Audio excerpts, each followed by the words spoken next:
Modern Day and all those families and shit, because they probably been in IL. You know what I'm saying? Servite, what's that shit called, Tom? A fucking Modern Day. There you go, Modern Day. Yeah, they exactly. probably been on that. Yeah. So I get it. Nah, yeah. So I was out there, you know what I'm saying, playing football and shit, and that's kind of like what got me more into politics, is just being like, oh, this is how these fools think. Like, that's crazy that they think this about the people that I grew up with. You feel me? So it's their parents though. Yeah, not for sure. Yeah, but then I also learned, like, I had the preconceived notions about white folks. And then I started meeting my homies who've been playing sports their whole life with black folks. And the homies come to their house and their parents treat them like they kids. You know what I'm saying? Like, I started seeing like, oh, maybe not all white people is, you know, prejudiced and racist and all this. And you know, this fool treating me. I spent the whole week at my homie house and they was feeding me every day, never said a word to me. That's sideways, you know what I'm saying? So that even eliminated some of that, to be like, okay, yeah, like they open my mind and I'll help open y'all's too. You know what I'm saying? So that's kind of like how I got into that little political bag for sure. Yeah. And you went off too. Like, bro, you had clips. That was one thing that stood out to me. I haven't gone back to watch the competition to keep it a hundo, but I was like, bro, I don't got clips like this. yeah, for sure. But like I said, bro, I was so fucking nervous. Like when I was debating Lady Compton, I felt like I was winning, but she was like, shut up, man, your lip quivering. And I was like, that motherfucker for surely is, bro. I am nervous as a bitch. And I was like, it is, but you still finna lose this motherfucking debate. Hey, you felt that shit, but she hit me in the heart. I'm like, how did she catch that, bro? Lady Compton hit me with a cold. Bro, have you ever tried to stop your lip from quivering, I was like, I'm just gonna let it rock, bro. Let that motherfucker go, bro. Cause I was nervous as hell up there, bro. Just let it rock. Oh God. Yeah, but I had them talking points ready. I still got the note to this day, the no jumper competition, everything. I had the N-word. You came prepared. Bro, I had everything. I did research. Yeah. He showed me his notes, bro. You had notes too or not? No, bro. I was just free balling, bro. I was just like, I was hella underprepared. You feel me? That's my worst shit. Even today, he was mad at me because I forgot to tell him the sound dude wasn't coming. You feel me? I just be fucking like in the wind, like just sliding through life, just like it'll work out. Bro, it fucking did. That's the craziest part. Podding was until y'all kept saying that shit. I'm like, podding, like, bro, I'm thinking that we just about to go off of some shit that we just see on the TV and we just go off of it, kind of like the news. But when they was like, man, we want to talk about this topic and this, I'm like, bro, I don't know what the fuck I'm about to talk about. Especially when they had me and you go. I'm like, oh, when they was like, I don't know how to podcast, bro. I just couldn't think in that moment. We want that's the hardest part when it's on the spot. You don't know that you're about to get asked that question. You're not thinking about that shit. Yeah, for real. I could talk about myself, but just pot. And then I was just chilling with you, so now I'm like, oh, bruh. So that was, somebody had clipped that shit on one of them pages. That motherfucker got like 8,000 views. But you know what I like though? When we went to go chop it up, bro, you were like, I knew I had to take that approach with you because of, you said something, I can't remember the whole explanation, but I was like, I fuck with that because bro had a strategy. You feel me? Like I was trying to like have a little strategy too. Like even if it was about like just keeping my body calm. And then like, you know, when we got later in the competition, we could like smoke a little bit. They were starting to give us amenities. So I was like, okay, let me hit this little tequila. Let me put a little bit of caffeine in this. Let me crush this piece of pizza real quick. Yeah, you feel me? Just like trying to get the perfect little concoction in my body to keep floating through the competition. But I was like, I can't get too fucked up, but I can't get too jittery. You nah, for sure. I want to give you your flowers because I didn't know that about you. That was damn near like the first podding type real of experience shit, you had. Though. Because bro, I told you I was not planning on doing none of that not shit. Even make it that far type shit. I'm just on there just trying to show the clothes and go home. Yeah, because I already got a little following or whatever. So if they would have seen me out there, then I would just got boosted your shit you already had going. You feel me? So when that shit had happened, it was like, bruh. And then everybody in the city was tapping in, because it's like this L.A. San Diego funk, kind of like with the Bay. With the Bay too, right? So they was like, you knocked that LA nigga out. They got us like that. That's hella funny. So it was cool. It was but I wanted to give you your flowers because from that moment being like one of your first type of like that setting type of thing to, because when we went against each other, I seen you up there and I'm like, bro is doing this thing, but I don't think he's as prepared as me. Let me go up there. Nah. But that's why I'm giving you your flowers from that. It's like, and then you drop that Draco shit and all these other videos. I'm like, hold on, I have bro kind of fucked up. Like he getting in his bag now. You know what I'm saying? Like, because I learned quick, so I can watch other motherfuckers and I can feed off of y'all. I'm seeing what y'all doing. I'm like, okay, so I had typed some shit in when I had got to the pad. I'm like, in Chat GPT, because I've been saying Chat GBT. I just seen somebody make a meme like black people be saying Chat GPT. So I was like, what do I need to do to be a better journalist? Yeah. So I typed that in and spit out a whole bunch of different shit. So that's what I've just been practicing every week. Bro, you got it, bro, for sure. I've been trying to get better with that. And bro, like just to piggyback off of Moose, because I thought that you were definitely somebody who was like more like acclimated into the space by the way you were carrying yourself and talking and stuff. And then when I went home, peeped the social media, I was like, oh shit, bro is on. Hell nah. But I used to rap back in the day. So that's you what, definitely known. Yeah, for sure. You definitely known. So I'm like, let me try to get into this space. It's better and it's easier because for me, I want to get into like interviewing artists and shit. Yep, so I could do that any day versus like debating and stuff because I don't like conflict. I know that like politics, religion, that kind of thing. That could be my best friend, and then we have differences when it comes to that. Like, I hate you now. You feel me? So I don't really want to get too deep in that, me personally, but I would love to interview artists and shit, because who don't like bragging about themselves? No, for sure. So then you can cross-contaminate and you know, or even like shining lights on places where you think they ain't getting the light shine. So that's my angle. Using your platform, you know what I'm saying? Like, because that's what No Jumper started as, is they interviewed all the people that nobody knew about, but then they ended up being somebody, you know what I'm saying? And that's what blew them up type shit, you know what I'm saying? Yeah, bro, and oh fuck, I lost my thought. But I wanted to transition into talking about like some of the interviews, but fuck, I want to stay on this thought. Help me out, y'all. What was I thinking? The competition. We was talking about Mikey O developing his journalistic, you know what I'm saying, type of just vibe. The content and stuff. So when I left the competition, bro, you know, obviously everybody's reaching out for different reasons and stuff like that. Come and do this, come and do that. And I was just kind of hesitant on some shit. Like, I know Adam was like, oh, you know, you just won the competition. I was thinking he probably wanted me to keep my content on the pod, like not like piggybacking off of No Jumper's name and just going to do everything. But I kind of wanted to fall back and just observe everybody and see how they were moving and shit. And that's what gravitated me towards y'all. And Mikey O was like, I seen him go on to the No Jumper podcast community, all this other shit. And he just kept it player. You feel me? He wasn't like getting into the messy shit, speaking about people sideways and shit. And I was like, I could fuck with that. And I seen you talking to Tommy Guns, and you were giving him the investment game. You feel me? And that's some shit that I'm definitely on. You know, I don't talk about it as much up at No Jumper because I feel like I be in my homie bag. You know, there's a lot more I could talk about and stuff, but Jumper, they're like, man, shut the fuck up about that. Right, you know sometimes. Like, you think you all smart and shit. Anytime you try to talk about anything in depth, they're like, no, we ain't trying to hear that shit. But you got to do that though, bro, because I feel like with No Jumper, they have such a bad name when it comes to being negative and being toxic to the culture and the community. It's a breath of fresh air when you got people up there that can drop different gems, because you never know. You might say some shit and it might, you know, light up a light bulb to somebody that's watching. You feel me? For sure. So I would most definitely suggest saying something if you can. For real, I've talked about it a little bit, sprinkled and shit. And one thing I'll say is that, like, about it one day, I think, on the news. Investment and stuff. You know, I don't want to be like, I don't want that to be my niche, and I don't want to be giving financial advice. You feel me? My life savings. Especially, I'm doing the betting shit. Withdraw your 401k. Put 20K on the bills this fucking week. I'm telling you, it's a fucking sure thing. Yeah, exactly. You know, but to speak to the, like, I guess, cloud of negativity or supposed cloud of negativity on No Jumper is like, since I've been up there, bro, everybody's been super solid with me. You know, the fans be trying to stir up shit or whatever, but like, bro, everybody, I feel like they just let me be myself. Like, credit to the Monday show. I'll be up there with like Munchie B, Lush, and Sus.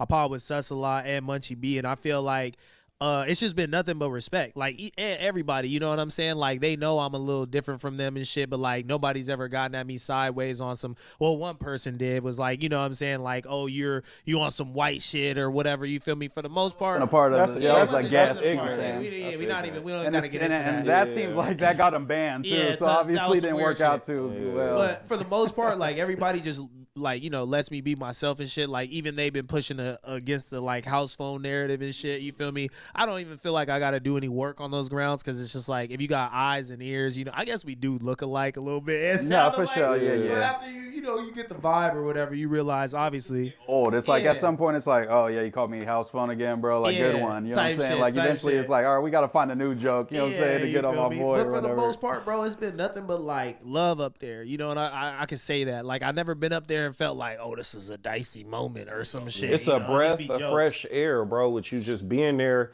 and you ain't somebody just up there agreeing with everything. That's why that situation that we talked about before you went live, that's why I was like, I'm fucking with bro, and I'm gonna say something if bro don't say something. And you had told me I don't want to speak on it. I'm speaking on it. I don't give a fuck. You feel me? No, go ahead. I mean, I'm not. You know what I'm saying? I'm not ducking anything, or not ducking, but not avoiding. I'm just like the Dracos that Draco debate that he was having, and I'm like, bro, I know motherfuckers in Northern California that's been doing that, so. That's why I had made the little video or whatever. Because I think to me that's like the best piece of content I've seen from you. Like that's just Mikey O. You know what I'm saying? And I'm passionate about it. Like, and I don't give a fuck. And I'm not disrespecting. And Ricky tossed the lob. You know what I'm saying? You dunked that motherfucker like LeBron D-Wade. You feel me? And you know what's crazy about that, bro? Not to just be hogging all the airspace, but like, bro, like that shit. I didn't think that it was gonna stir up a conversation, and just popular pages I've been seeing throughout the years would be posting about it. Like that was just some little like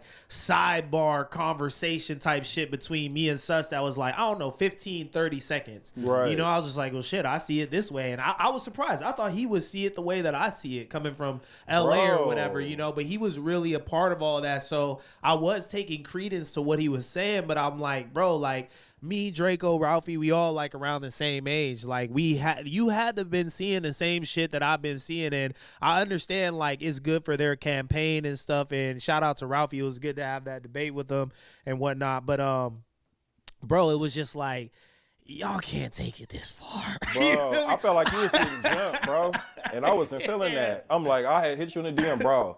I'm about to make a video about this shit because they got us fucked up. On me. Bro was like, I don't really want to get involved. Is they fans? He told me that. And I'm like, nigga, don't worry about it. I got it. Don't worry about nothing. I'm on it. Yeah, but that's kind of like, I think because I've been involved kind of loosely in the little podcast space for a good amount of time. Like I started off doing the Back on Fig timestamps for like the first 50 episodes of they shit. So oh, for real? Yeah. I was linked in with T-Rail through first I started, you know, doing modding for people's chats. Then I started saying, hey, I can make a thumbnail for you. Hey, I can do your timestamps. Just trying to get in where I fit in. You feel me? So then, you know what I'm saying? I ended up linking with T-Rail, and he brought me to No Jumper in like 2022, I think it was, just to watch at the end of the day. Oh, yeah. So it was like one time I've been up there. Yeah. So I was about to ask y'all that if y'all have ever been up to No Jumper before. One time I watched at the end of the day, Duno, AD, and T-Rail, and I was just looking at the facility like, oh shit, I'm really up here, like, and then T-Rail just dapped me up and was like, yeah, good looking, bro, and blah blah blah. But the only reason I said that is because shit like that, when Ricky, I'm leaning into that. I'm like, oh, this did what I wanted it to do. You know what I'm saying? Not like I'm trying to trigger people, but it starts the conversation. And that's what I want to do, is start a conversation. Anything that gets 100 comments, my job is done. We are good to go. You know what I'm saying? That N-word shit, I knew was going to piss off a lot of Mexicans, but I'm going to get this shit off. And now 5,000 comments later, 350,000 views later, I'm like, bro, hey, I did my thing. You know what's crazy? It is what it is. I seen that clip. I'm liking it, the whole shit, the whole time. I didn't even know I was in that motherfucker. Yeah, that's you, bro. I didn't even know I was in there. You tossed me that live, because that thought's been in my head, but I'm like, I can't just pull this random specific ass takeout. So once you start talking about Mexican and where I go, let's go. Thank you, Mikey. I didn't even know I was in I forgot that shit even happened, and then I'm seeing his clip going viral, and then I look like, I want to say like a week after that, and I'm like, bro, that looked like my shirt. So then I went back and I watched the whole thing, and I'm like, oh yeah, hell no. So I made a little clip. The whole thing with you, and they just zoomed in. Hella. That was a good one, bro. And I applaud you for that, because I was just watching Full Immunity on the way here, and they saying nigga like a motherfucker, and I don't get it, brother. I just talked to them about that when I was up there. I don't understand it. Chuck was there. Bro, he seen me, man. I was on him. I told him I wanted to pull up with him for the pod and shit, but I just got busy with all this other shit. But, you know, I linked with my grandma today, or no, it was yesterday, and I'm explaining this whole debate to her. I'm explaining this entire, grandma old school. She's like, y'all shouldn't even be saying it. To be real, that's how older black people. If we don't supposed to be saying it, why the fuck do you think it's okay? And then I be knowing half of them don't even really like niggas like that, especially the gangbangers. Yeah, no, that's what kills me. Like, I don't understand. I honed in on that point for sure, because it's like I just think it's kind of cringe no matter what. But you know what I'm saying, I could understand like an OGZ being in Shoreline and he has black members of his group. He grew up with black foods. He's around black foods, because I grew up saying the N-word. You know what I'm saying? In Sacramento, everybody says that. Everybody, shit. Asians say it. When Filipinos I moved up there, I was surprised. I'm like, bro, because it's different. Because where I'm at, I'm close to the border, Shelltown, and all that. They don't really fuck with niggas like that. The more paisa you get, the less you're gonna get an N-word. So when I moved up to the Bay, I'm like, they saying nigga and brother and all that. Exactly. Like, it's way more unified. Like, because everybody's so mixed together. It's like, bro, we all just Bay people. We all NorCal people. Right, y'all function with each other. It's way more connected than love. The gang stuff doesn't draw the racial lines a lot. You know what I'm saying? The fools are in the black gangs. Black fools are in Mexican gangs and shit. Like, but yeah, I was just, definitely like the fools that's like, bro, like, I'm not going to get at Juan super crazy, but like, you grew up in Bakersfield, bro, like the area that you in probably, there wasn't a ton of black people. You know what I'm saying, over there. Yeah, I wasn't even streaming for real. I was just testing to see if my frames was going to drop while I was over here on this channel for real. I was just testing it. What's up, though? It is interesting seeing this little combo pack, how they working these Mexicans into act like they rock with rap music and throwing a dynamic between the N-word and Cloud, you here too? I ain't know y'all was over there, man. It's really just two people in. Yeah, I was testing my the stream connection, man, because it's been doing that shit too many days. So it's doing it over here too.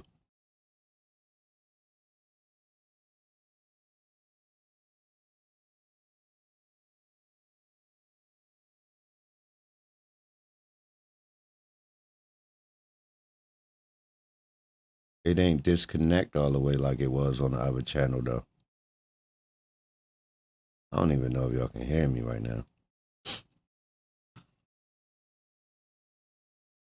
Yo, say for you, like, where did you pick this up at? Swifties saying little weird ass shit. You know his hood don't function with it. I seen a recent interview and it seemed like he's changing. Reforming and shit. Well, look, fellas, let's get into it, because I feel like recently all three of us have talked about this individual, me being on No Jumper on Monday. You interviewed Tommy Guns and you've been critical of his music at times, or just, giving critiques, not critical, but you've, given your opinion on it.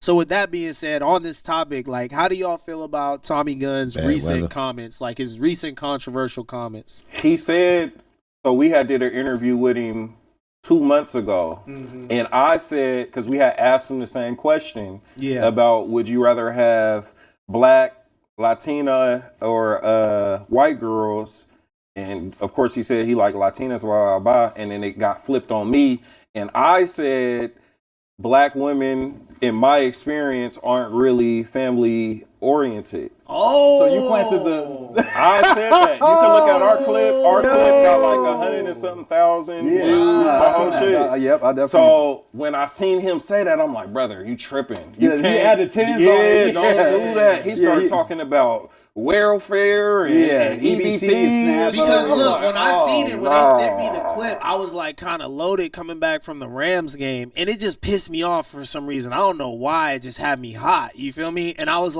saying like, bro, he is literally saying some shit he just seen Young Thug say in an interview. Like, this can't be his experience type shit. But I went and I did the research, because I was like, let me not like, speak. Rip. Yeah, let me go look at the context of the interview and stuff. And then when I heard him speaking, I was like, okay, here, let's tap him in.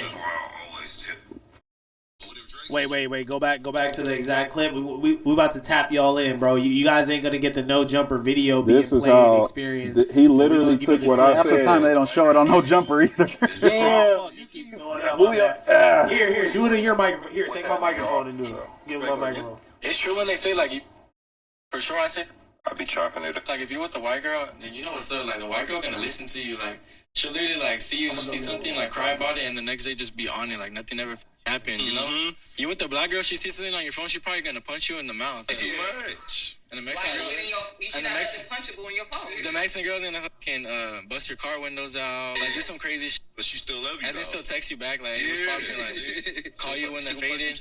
I'm just gonna keep it a being. Like I feel like I got more family oriented vibes when I was dealing with Latino women and getting kind of like brought in with the family type deal. My sisters, you know, they kind of toxic. Ooh, and then the Latinas toxic.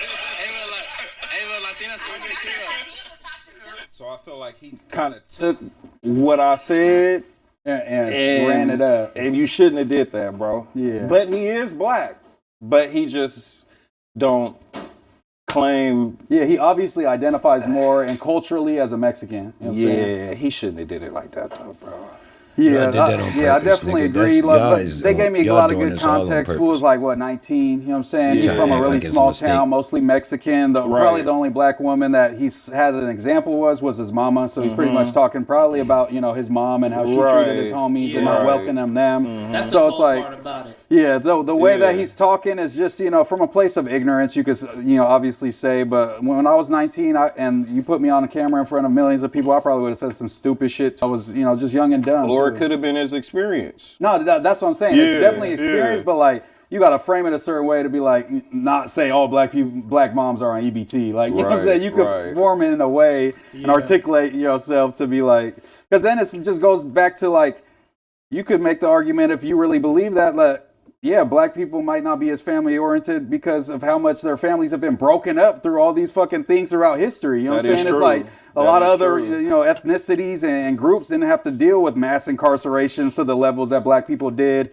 where black fathers ain't in the home because of that. And, you know what I'm saying? All kinds of shit throughout from, you know, Jim Crow and everything on, you know what I'm saying? So it's just like they face shit that have created a reality that maybe might be his reality, but also every time I think of black people and family, it's family reunions with 500 people up there at the park, you know what I'm saying? Barbecuing, all that shit, you know what I'm saying? What is every LA movie that we see, you know what I'm saying? They in the backyard barbecuing, you know what I'm saying? Menace to Society, all that. Yeah, but I was going to say, when y'all did y'all little shit, talking about it, who was it? Almighty? Yeah, me and Almighty. I feel like he was kind of stretching it, bro. He took it super personal, you could tell for sure, because he went straight at Tommy, and now they're beefing. But I will say this, though. Like, that was one of, I was like, I'm going to pull punches because I know I'm going to be on Almighty. And I thought that Munchie was going to be on too.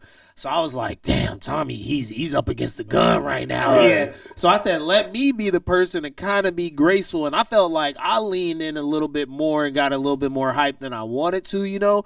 But I felt like Sus was really like measured, like for Sus, bro. Like think about Sus's history of when people say that they dislike black people. Sus is like, oh, I got your fade, don't worry about it. Just pull up, up on me, just pull up on me.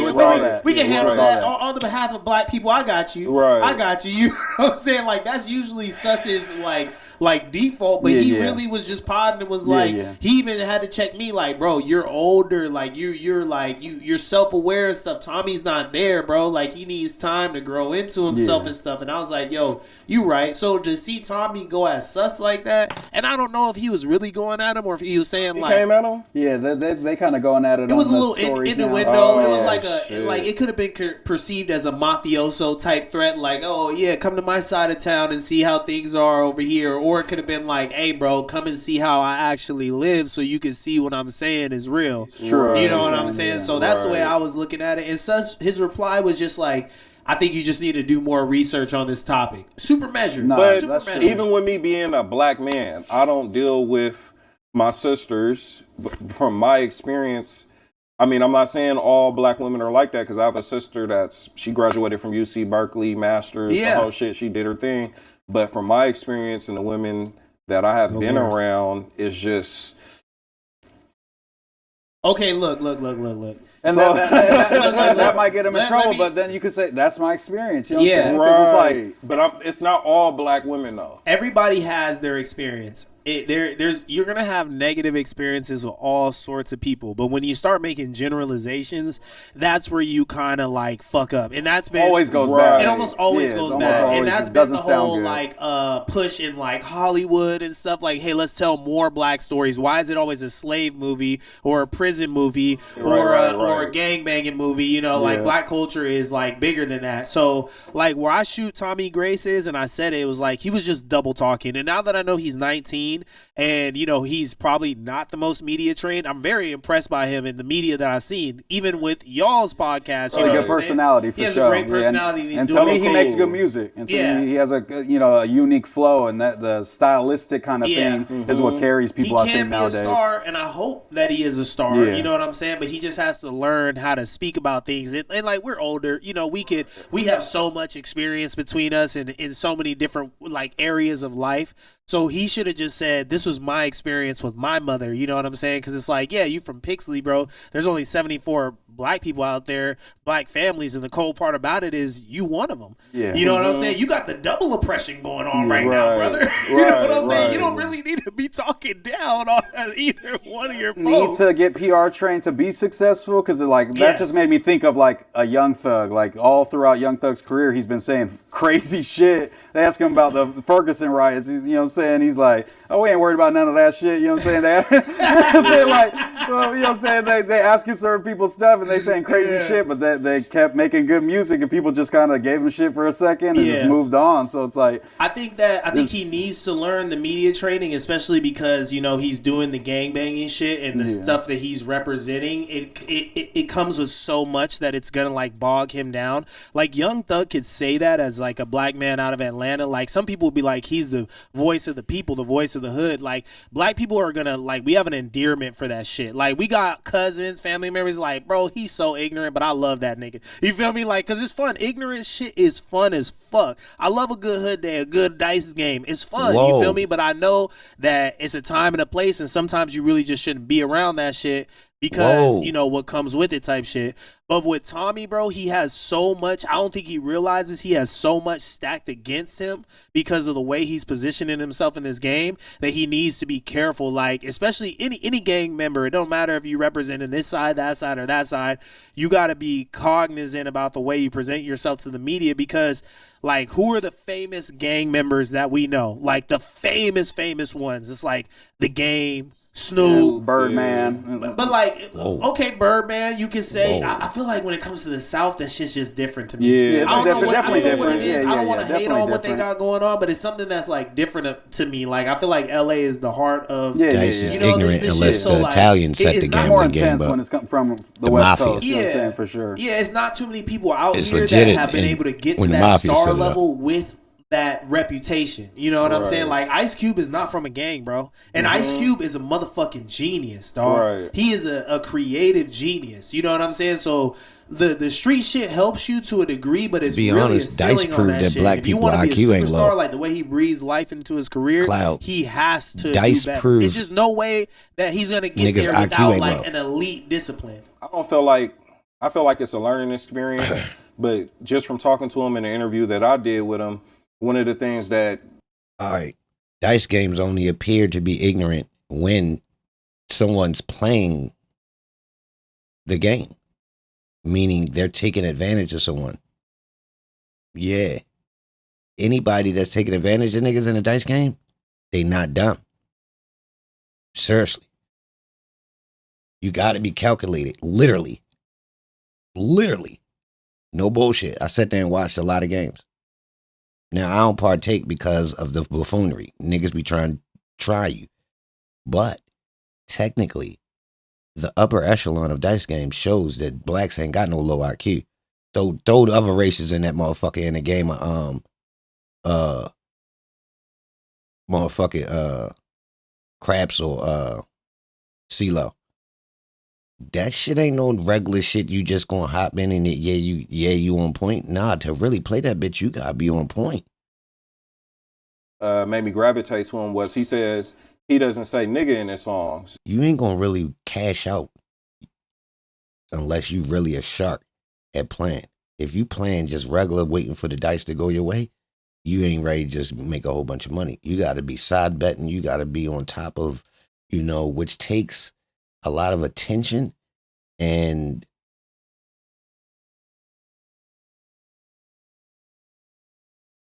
skill, because you bluffing a little bit if you watch them games.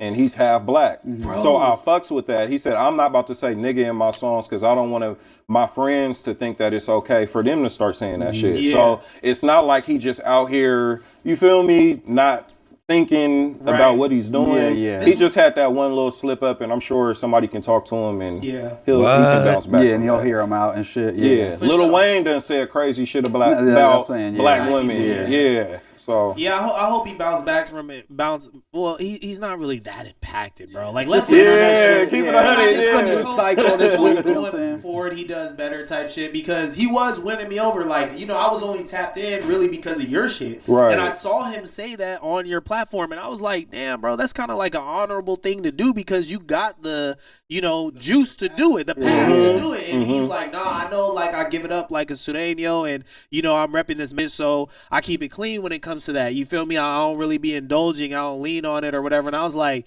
yo, shout out this dude, bro. Like, that's a fresh take. Like, I could agree with that type shit. And then I see him do this, and my head just goes to, like, lefty gunplay. I'm just like, I'm like, man, I got to go listen to the music because, like, if the music is popping, like, you shouldn't be doing the internet antics shit. You know what I'm saying? Like, maybe it's just time to be put up and in the studio. You feel me? Like, You think they set him up for the fluke asking him that question? But Jinx is sitting there. The one thing I was gonna say is that Jinx really got away with this because not too many people are on his head. I did see a day in LA. Hard enough at all. Push back hard enough, but I understand it was an emotional interview and stuff, and that it was some sensitive topics being discussed. But like Jinx agreed a little bit. Similar to kind of how you were like, hey, this is my, experience type shit, but like, I'm not going to bleed it, what I'm saying? I feel that. I got a mother and a sister. Come on now. Shit. So like, I feel like Jinx was just kind of doing his job. Like, I don't want to kill Jinx in that moment. And just the same way I don't want to kill Tommy. I feel like it was just, if they vibing and they're sipping and shit and, you're just having a real conversation, sometimes you're going to say some shit that maybe shouldn't be on camera. Especially when you're on camera all the fucking time, you're just destined to say something that maybe you didn't have the strongest opinion about. Now everybody thinks that's all you stand for. Right. You think that'll fuck us? Like, just say like we vibing right now. It's like homies talking. Fuck the cameras or whatever, and you just slip up and say the wrong thing. You live. Yeah. Rewind. They know.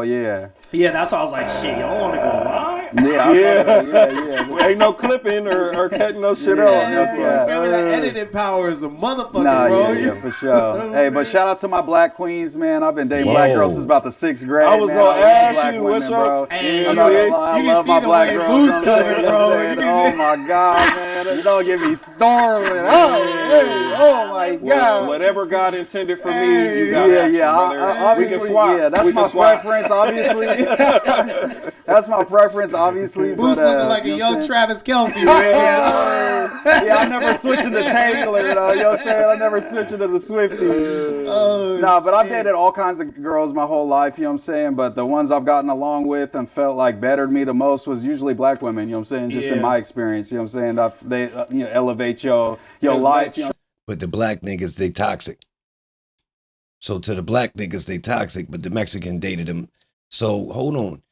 We getting sold that everybody tired of blacks, but meanwhile, the white bitches trying to be like blacks, and on television, they keep showing us white men dating black women, including the goddamn Prince of England or the king or whatever the fuck he is. Yo.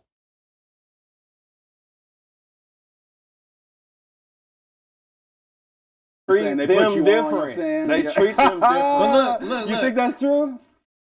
I done have my ups and downs, bro. Black women, white women, Asian women. I done seen the best of them, the worst of them, like up and down, bro. The reason why I went to Berkeley, graduated and all this shit was because of a black woman. You feel me? We not together no more and all this other shit, but I got to give credit to her and her family. They always kept me on some like, higher learning type shit, as well as my family. My family's educated as well, but she was like, oh shit, I got into Berkeley. Like, I'm leaving, whoop-de-wham. This the new nigga on no jumper that looked like house phone.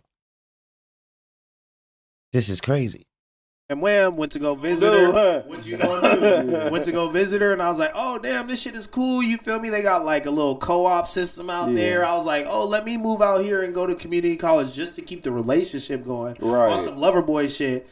Didn't know I was going to get into Berkeley, bro. And I got, an awesome degree, awesome experience, education, and it worked out between us. But it's like, I feel like your partner is obviously going to, lift you up or pull you down. And we just all dealing with shit, bro. Like, I could tell even in our relationship, there was some trauma there. Same trauma I was dealing with. Mommy shit, daddy shit, split families, visitation, all that shit, and it's hard. Like, I feel like as an adult, I've realized I don't want the same tone. Nigga, he got the same almost everything. Yo, put it like this, bro. If it was an armed robbery and somebody said house phone did it, this nigga going to jail. This nigga going to jail. If they tell him, well, say this phrase, he gonna say it like house phone. Freeze, put him up. You feel me? If you tell a nigga to say it, he gonna sound like house phone. This shit is nuts. I'm talking about some old doppelganger shit. Partner to have too much trauma. Yo, his teeth. Would rather them be like more either healed or haven't had those experiences, because people will tell you it's like bad to be green. Some shit you need to be green to. That's true. You know what I'm saying? Like you don't need to go and through then look, these two niggas Republicans. These niggas is on some anti-black shit too. They think they slick. So they pop up at some new jumper event talking about they did. I ain't see this event where they was doing a contest for a host. And these niggas all was there. I ain't see it. But this is weird. Now these niggas got a podcast together.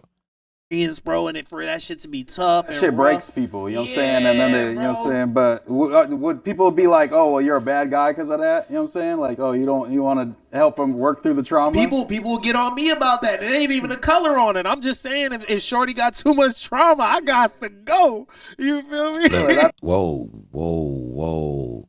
See, I don't like this fake house phone. He trying to be black. I like house phone acting like he wasn't trying to be black. Seriously, this nigga. It's a smart thing for sure. You feel me? Like, I was on Fortnite with the homies like a month or two ago. Yo, he say homies like house phone. Whatever, and the homie was telling me about like the new person he was seeing and stuff, and it was like some alcoholism type shit, and I was like, yeah, I just can't do the mental health issues no more. That's out. And these are the Berkeley homies, so they started roasting me a little bit. Yeah, Berkeley homies is crazy. Berkeley homies is crazy, y'all. No bullshit. Berkeley homies is absolutely nuts. Berkeley homies is nuts. I can't do it. Yeah. When it comes to like Latina girls, like what are you looking in their personality type shit? Like, do you feel like you connect with them? Like, are you looking for them to be more hip to like, you know what I'm saying, black culture and shit, or more green to it, or more, you know what I'm saying, super Latina, like, you know what I'm saying? I don't like the ghetto shit. Yeah. Whoa. See? Niggas is anti-black, y'all. Niggas' lack of success in the black community makes them willing to go indulge in other communities. And then they turn into some old, well, I don't like it. Hold up. Now, I could say some shit, but y'all don't hear me say it. Yeah, I got some shit I don't like that go along and go in the black community. You gonna hear me jumping out on a podcast talking about it? No. About black women? Shh. I don't think y'all ever heard me go that route. Real rap. You ain't gonna hear me say it because first off, you start sounding like a goddamn phony ass alpha male that's on some male chauvinist shit. Yeah, I want my woman to cook and all this shit. A woman need to be like this and all that. Man, shut the fuck up. You niggas be having beer bellies running around this bitch looking stupid, talking about what women's supposed to be and shit. First off. And then, to be honest, the things I don't like, not the majority. You feel me?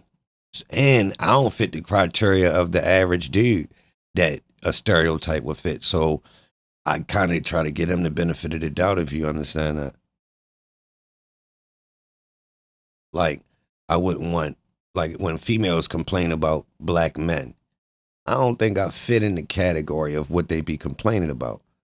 Just like I know some black women that don't fit into the category of the typical complaints of black women.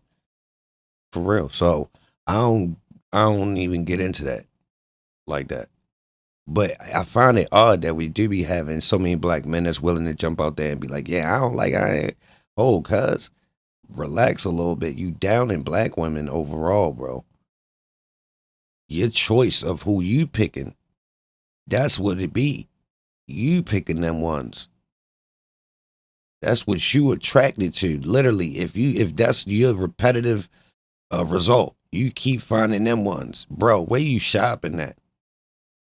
Real rap. When a dude say he don't like black women because of blah, blah, blah, where were you shopping for women? Seriously, where was you shopping for women?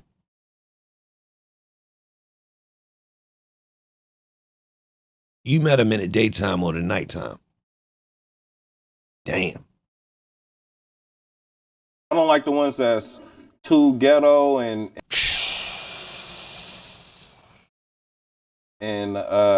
what is it? Oh my God, he reaching for a word that's not on the tip of his tongue already?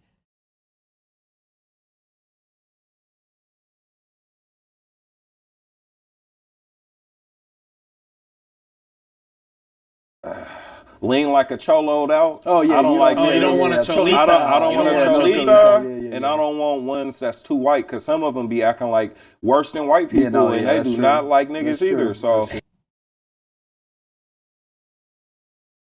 it gotta be like that happy medium, but it's more so like it's the family, bro. Okay. The family dynamic. Like every Latina woman that I have dealt with, their family just brought me in. We're at all the events.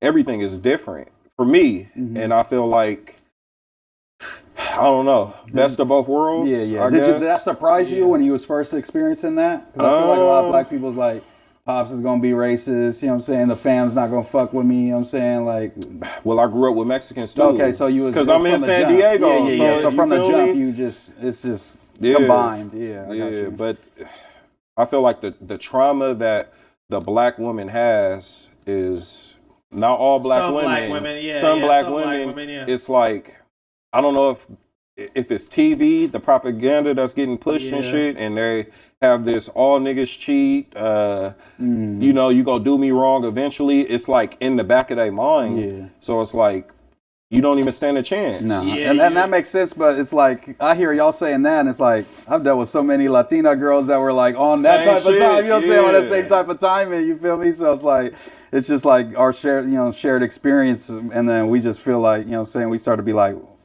oh, well, they're like this, and they like this, but it's like, just like you said, it's like not all, but it's like obviously it's our experience is our experience. You know what the cold part about this is? Like what we're really saying is like sometimes the closest people to you will be the ones to hit you with the stereotypes and shit and put you through the shit that like is the mainstream narrative or whatever, but then you get around somebody else from like a different culture or whatever, and it's just like you guys are two blank sheets of paper. You know what I'm saying? Because obviously if you got around somebody that wasn't from your culture and they started being like, you know, hella like, I don't know, acting like you know what I'm saying? Because they think that makes you feel comfortable. Yeah, that's weird. Like, that's what weird. The fuck is going on? Just be yourself. Have you heard the new Snoop Dogg album? Like, come on, bro.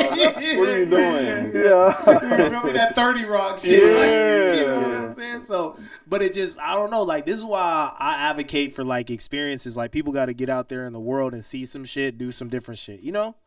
Yeah, elevate. Yeah. You know what I'm saying? Yeah. But I just asked a personality thing because that's just kind of what it was. Is like my personality. It's like the Latina girls would be like, "Fool's a little too like square white," you know what I'm saying? And then like, you know what I'm saying, the white girls is like, "Hey, you're a little too paisa, like hood type of shit," you know what I'm saying? And the black girls is like, "I fuck with you for you." I'm like, "Yo, I fuck with you for you too." You feel me? What I can say is the black women that I met that's from Canada. It's top tier, and the South Africans and a Nigerian chick. Wow. So I think. Wow. That's dirty. I think it's not black women, it's American Americanized. You know what I'm saying? Because I was gonna say, and black people in America have had a fucking rough time too, compared to Canada and what I'm saying, these other places and shit. Yeah, because I was gonna ask if y'all have ever dealt with like black women that aren't from Cali, like their family hails from somewhere else, like the South or Midwest or something like that, because it could be a different feel. You know what I'm saying? I never experienced or even that. like Atlanta. You know what I'm saying? I dated a girl from Atlanta. Her family from Atlanta. And it's more traditional family. You know what I'm saying? Type of vibe. Because I feel like they're closer to our like original culture, so it just feels a little different. You know what I'm saying? Original and it's culture. just it is tough in America. I think it's tough for like everybody, like because I come from an African family, and I'll be saying this.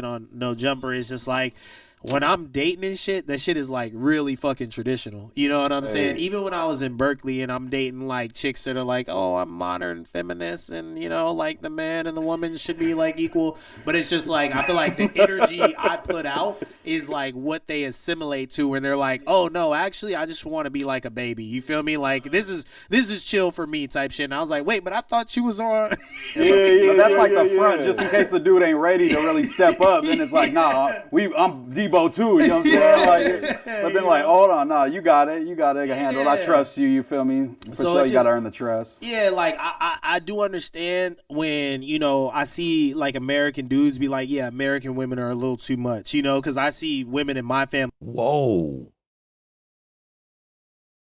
Yo. Niggas dirty. Niggas actually divided the foreign black women out of the equation and specified American black FBA bitches. Damn.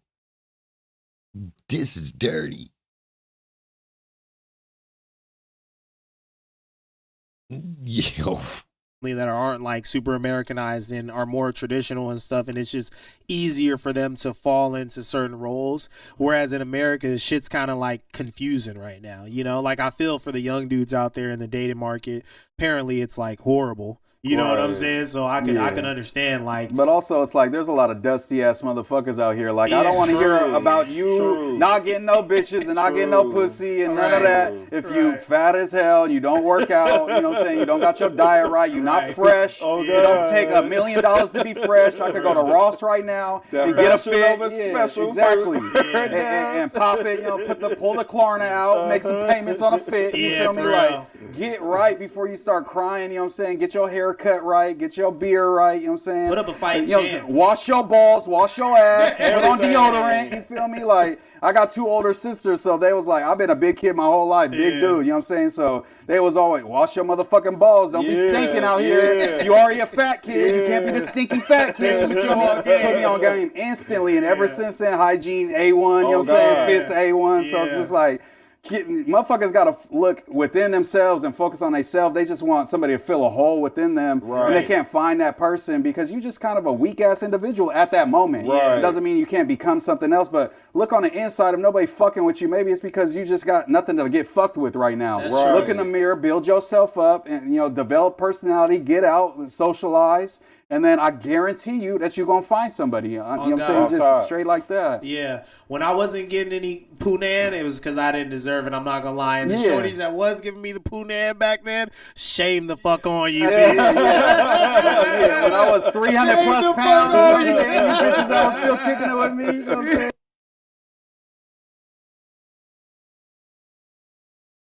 I was looking like Big Pun, you know what I'm saying? Rocking with you. It's like, man, Big shame Pun the fuck on you.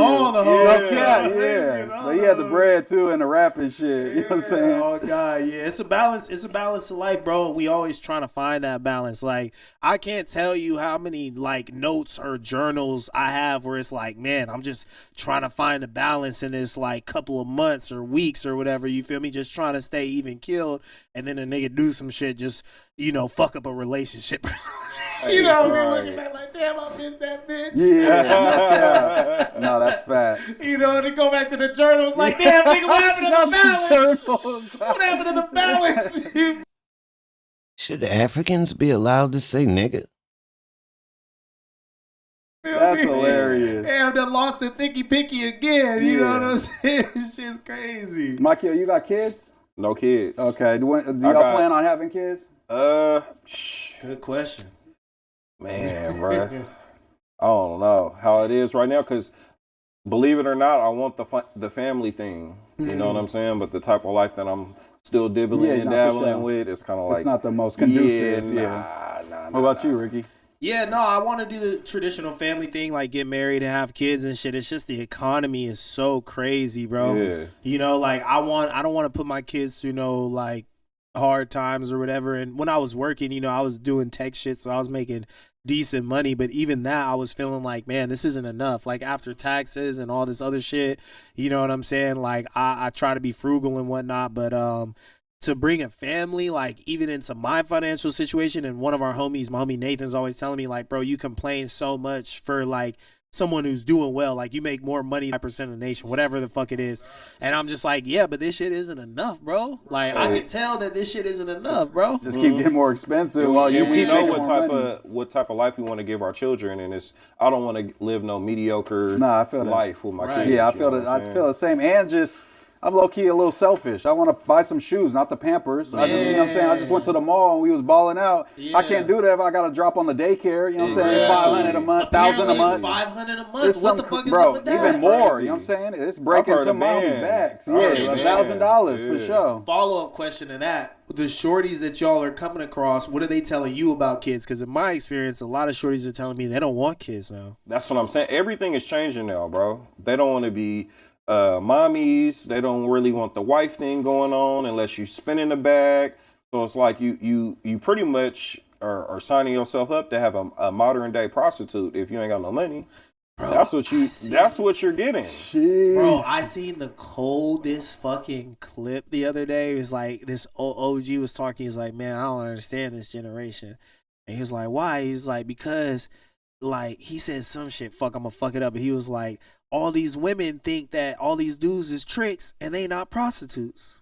Yeah, no, that's the best one. If you using trick, right? If you using the word trick, then I get to use the word hoe about you. You feel me? It's just what it is. That's the first thing I say when a female gets to talking like that. Or are you a prostitute? Yeah. It's like the conversation doesn't go past that. You know what I'm saying? They can make the jokey joke, but if you dead ass, like, oh, you should bitch, you tripping. If you playing like that, it's almost it's almost out. It's great. I don't even like the internet like trolling talk, like where it's like, oh, I'm just saying the hot shit right now. But I do give single moms a little bit of a leeway in that. Like, I feel like those are the only type of women that should be, like, talking like that. Like, if it's a woman that's had a kid and she's looking for her next dude, like, low-key money is going to matter. Yeah. You know but they were more so fall in line, though. Versus a single one that's out here running around. She's like, I can do what I want. I can get it my way. Look, this is the craziest thing with me when the shorties tell me that they don't want kids. Is like my number one rule is like, don't make a woman a mother who doesn't want to be a mother. Mm-hmm. You feel me? Because when moms dips, that fucks up the whole shit. You know what I'm saying? So it's like when I see the single moms or whatever, like when I first got back to LA, I had a little fling with a single mom and shit. And I was like, damn, she's really a mom. And that shit was kind of like a turn on. Like, okay, you treat your kid right or whatever. And I'm thinking like, fuck, bro, like I might be stepdad. You know what I'm saying? I'm signing this little nigga up to soccer. You feel me? We gonna get him right. Project Mbappe.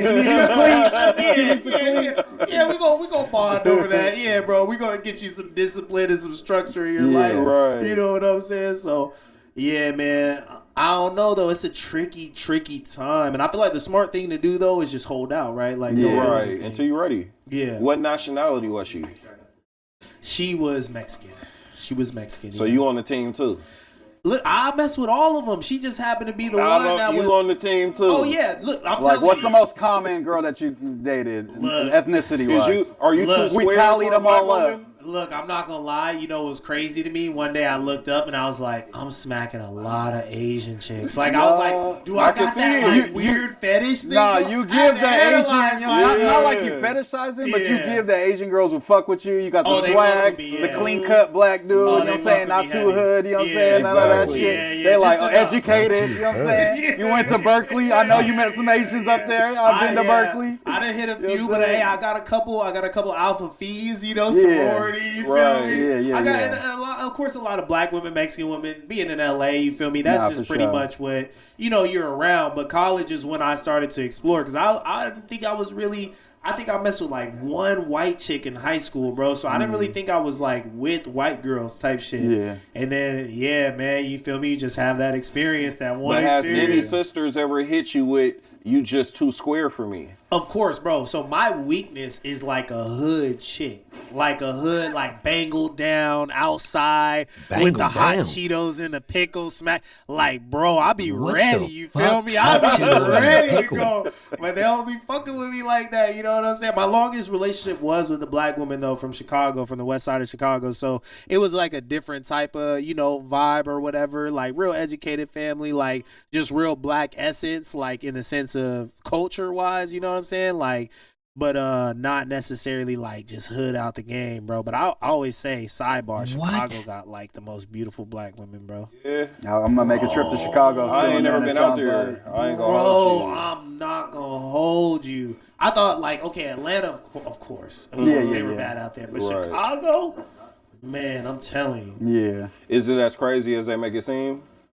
It could get wild quick. I'm not gonna lie to you. And like, like Fools is like outside, like they on that for real. You know what I'm saying? Like I was pulling up to Harold's Chicken, like in the Hunnits and shit, like different places in the hood. I'll be out on the south side a lot, like over there, like on Stony and shit. And I'll be hopping out the car and niggas would be posted up similar to LA and they'll see like, oh, this nigga's dressed different. He's on some different type of time. Like, what's up, dude? You're not from old block. Yeah, they'll chop it up type shit. But you could tell, bro, like it could get tricky. Like I lived on the south side for a little bit and I definitely heard, niggas getting active. The stories. Yeah. And when I linked with my peoples, it was like, you need a gun? I'm like, nigga, hell no, I don't need a fucking gun. I'm not trying to shoot back. I'm trying to get away from the bullets. You know what I'm saying? Away from the bullshit, dog. What the fuck?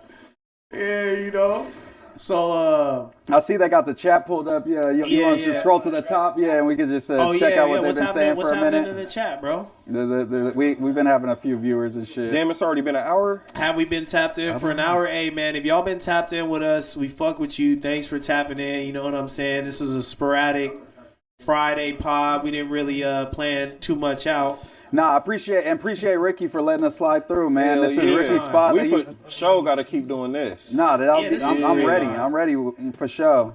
Definitely. But yeah, this is usually where they shoot Ricky and Nick's Pick Six. They a sports betting pod, mostly focusing on NFL, college football, man. They do it. When y'all shoot it and drop it? When's the drop? So we drop on Wednesday, and we're looking to drop Tommy's episode tonight, and we're going to drop the NFL episode on Saturday. So they're now different episodes? Yeah, so now Tommy's got his own show. Okay, yeah, because he had too much info. Bro, them clips, I'm like, all right, Tommy, I don't need the fucking 50-year history, but I know a lot of people fucking love that, but I'm like, for the clips, I need 1 minute, Tommy. Come on, man. I got to cut this down. You're killing me. I'm trying to, I want to.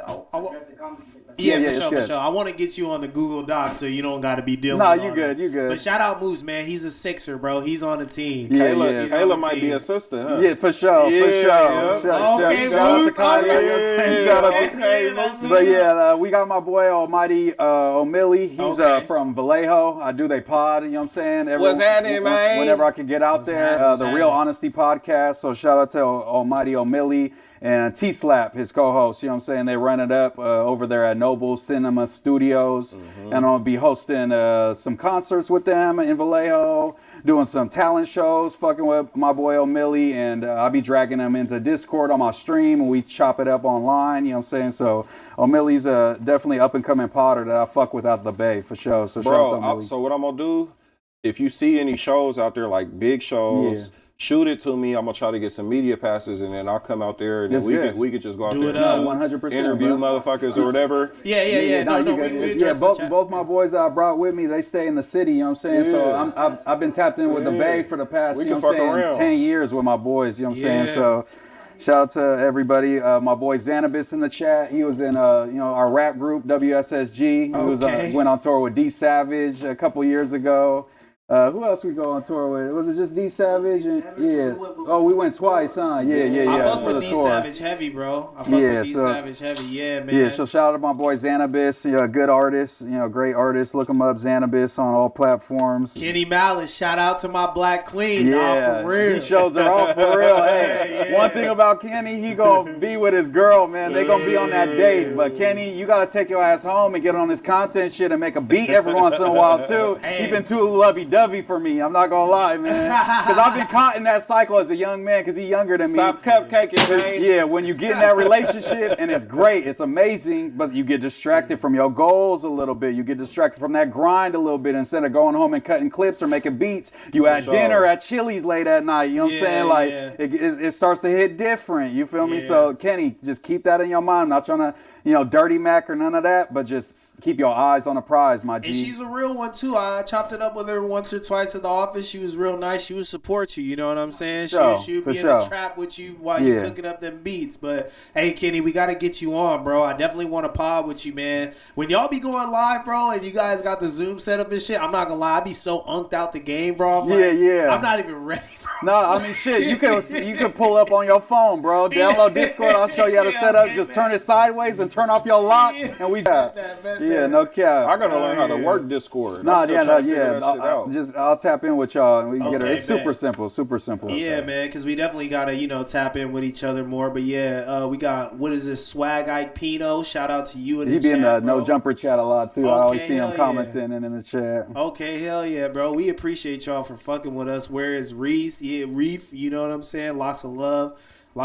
We appreciate y'all. Swear, like Pino said, Mexican OT came into this podcast with a quarter zip, but only has an eighth in his pocket. I have no weed right now. So I wish I had an eighth in my pocket. I'm not gonna lie, bro. Moose beat me to it with the quarter zip, bro. I had to, bro. I've been seeing that. I was at the mall. These fools had a fit picked out. I'm like looking at shit. I'm like, all right, man. I can't find nothing fresh that I'm fucking with. I go, bing, bing. I go, there's a Macy's right there. I bet they got a polo section. Let me go see what they talking about. Yeah. I said, grab me a little polo, grab me the quarter zip. I said, oh. Quarter zips is crazy. Oh, it's time to go. Yeah, it's perfect. Zippers on shirts is crazy. Nah, that's hella funny. Hell yeah, man. We appreciate the love. Yeah, but you know, we came drippy. I don't know if we could give you a full-on fit check, but y'all see the vibes, bro. Fire in the chat. You know Ricky got that shit on. I was trying to stay dry. I didn't know if it was gonna rain. Bro, that shit fried us. He was walking around yesterday soaked in the rain, bro. God damn. Look, we said we was gonna do the food content, but the weather was just so tricky. I was like, I don't know if bro is on that. I know you would have reached out to me if so, but you're gonna be out here, bro. I'm really excited for that. And it's crazy, bro. Like, we really got a new wave coming. You know what I'm saying? We really got a new wave coming for real. 110%. Yeah, I think we got a lot of potential for sure. For sure. Both of y'all been going crazy, man. It's been inspiring to see, like inspiring me for sure. And Moose is a real one, bro. Genuine dude. Tapped in with me day one. It was like, you need help with anything? I got you, brother. And we've been tapped in. Like I said, Moose is a Sixer, bro. I don't know if he considers himself a part of the team, but I consider him a part of the team. Let me know when y'all going to get it tatted. I'll get it tatted too. Here. Let me check on some White Static. In 2017, the Me Too movement began, during which countless comedians, film producers, and actors were accused of various degrees of sexual misconduct. Since then, some of the subjects of this movement have had their careers completely flattened, while others have managed to make a comeback once people re-evaluated their allegations. But one man who seemingly escaped any of the conversation was Jared Leto, an actor and musician with a lengthy career. I've been calling that nigga Leto for years. and a long list of claims against him. Even other industry professionals have hinted at his supposed behavior. But even among a series of box office bombs, Jared's career seemingly shows no signs of slowing down. Long before he was a celebrity, Jared had a very unusual early life. Raised by a single mom who was part of the hippie movement and a father who was in the Air Force. This meant he moved around a lot growing up, and was encouraged to take part in the arts, including both acting and music. Like many actors, Jared began his career by moving to LA and landing minor roles for a couple of years until he got his big break. The 1994 TV show My So-Called Life, in which he played the love interest of the main protagonist. Naturally, due to the success of the show among teenage girls, Jared was quickly typecast as a male love interest. But he had something different in mind, as within just a few years of his big break, he appeared in movies like American Psycho as none other than Paul Allen from probably the most iconic scene in the entire movie. And you may also remember him from Fight Club, where he plays a character named Angel Face. In the movie, he's juxtaposed in the story to be good-looking, only for the protagonist to hideously deform him in a fight. Lastly, we have the movie Requiem for a Dream, a psychological drama where Jared plays a guy whose life is being destroyed by his heroin addiction. Based solely on the kind of roles he favored over the pretty boy image he started his career out with, you can gauge that he wasn't exactly satisfied in starring in Whoa! The cornrows is nuts. Who wrote that into the character? Yo. Rom-coms and things of that sort. Another sign of his growing ambitions was that in 1998, he formed a rock band called 30 Seconds to Mars with his 30 Seconds to Mars. That name always bugged me out. brother Shannon, which went on to become a household name as well. From the late 90s onwards, he had really set himself up for life with how much success he was accruing in multiple different mediums. I mean, how many A-list actors have you heard of that are also legitimate rock stars? You would think that with his accomplishments, Jared could never fumble the bag. Well, think again. Let's fast forward to 20 years in the future, specifically the fateful year of 2016, when the sun was still yellow and the kiddos still had a twinkle in their eyes. We could not have possibly I knew he was in the band. I ain't know the nigga was in that many movies. Foreseen things like gooning and 6'7", okay? These were not in the common vernacular. Although they stretch it out even more. 6'7". After 2 decades of cultural prominence, Jared landed himself a role as the Joker in the movie Suicide Squad. Oh, I'm not gonna kill you. I'm just gonna hurt you. Really, really. If you don't get that bullshit out of my face, bitch. As a quick aside, ever since Heath Ledger's Joker, everyone who plays Joker is pretty much doomed to underperform in comparison, which basically forces them to try to be as original and unique as possible in order to avoid being compared. In this movie, Jared apparently worked very closely with the production to create a new take on the Joker, and in the process, he managed to produce possibly the worst version of the character that has ever appeared in anything ever. And by the way, if you think that Jack Nicholson's Joker was worse, then you are officially not invited to Agartha. You could say that this was the beginning of the end for Jared Leto. First off, the character itself was unrecognizable, with things like the word damaged being tattooed on the Joker's forehead, and to top it all off, the performance itself was extremely cringy. Are you sweet-talking me? But I guess you could write this off as a casualty of the entire movie being absolute dog shit, and his version of the Joker being sidelined and deliberately sabotaged by the studio behind. I wouldn't even watch this shit according to this thumbnail. Will Smith right here is crazy. Behind the movie. Especially if you look at the interviews during the media tour the cast were doing to promote the movie, it seemed like everyone involved did actually have a good time, even if the end result was pretty bad. But as it turns out, even if this was true for most of the cast, it wasn't true for Jared, who was method acting for the role. Now, if you don't know what method acting is, it's when an actor will get so deep into preparing for a role that they act abnormally even when they're not on set. The idea behind the method being that they never break character until after the movie is done. This in and of itself is pretty controversial, and it's been widely criticized, even by other actors. The most recent actor for Batman, Robert Pattinson, once said, "You only ever see people do the method when they're playing an asshole. You never see someone being lovely to everyone while they're really deep in character." Unsurprisingly, Jared's method acting immediately led to unsavory backstage situations, the most notable of which being the gifts that he sent to the rest of the movie's cast, which consisted of a rat, a dead pig, a set of bullets, sticky Playboy magazines, used condoms, and anal beads. Now, the justification Jared gave for this bizarre behavior was that the Joker is somebody who doesn't really respect things like personal space or boundaries. That's not really the best excuse, but he later went on to say that the claims about the stuff he was gifting people were exaggerated by the media. I mean, I just think that there were some things that, you know... So hold on. Yo used the Joker's name to get dirty, or did him being so good of an actor have him trapped in the Joker's character and it bled into his real life? Like, yo, this is wild. That were mentioned about like gifts and the fact that I was giving used condoms to people, which was not true. We can say that right now. That is not true. It was not true. And what are you going to do at that moment? You can't even, it doesn't matter how loud you shout or hold up a sign, you know, with your pants off in Times Square. People are going to go with the story that they want to run. And maybe this could be a compelling case of the media blowing things out of proportion, taking things out of context. If you want to be part of this blood feast. If it were not for the fact that the person who made the claims about used condoms was Jared Leto himself. Don't forget the anal beads. Who did you send anal beads to? The used condoms. Did not. Yeah. I mean, it was. Step back, Frank. You can't just say use condoms and we're just gonna like forget. I know it's a family show, but we can. Don't worry. We can educate people here. At least they were used. Who did you send used condoms to? Oh, everybody. And it was immediately agreed upon by multiple of his co-stars. You can't just skip over that. Yeah. You get a used condom. What do you say? What do you think? You know, you say Jared has gone full Joker. Jared, he went full Joker, you know, and the rule generally is never go full Joker. Everybody knows you never go full retard. I got so many weird things. I can't even begin to tell you the weird things I got. Now, could this just be a premeditated stunt where the entire cast agreed to... Yes. Promotion of the movie. Suicide Squad, yeah.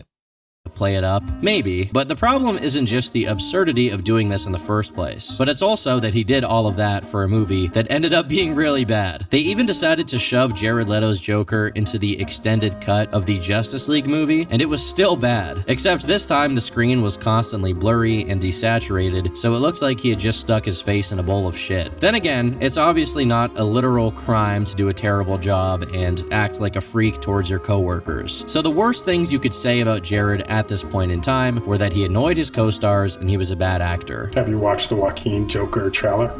No. No? I haven't seen it.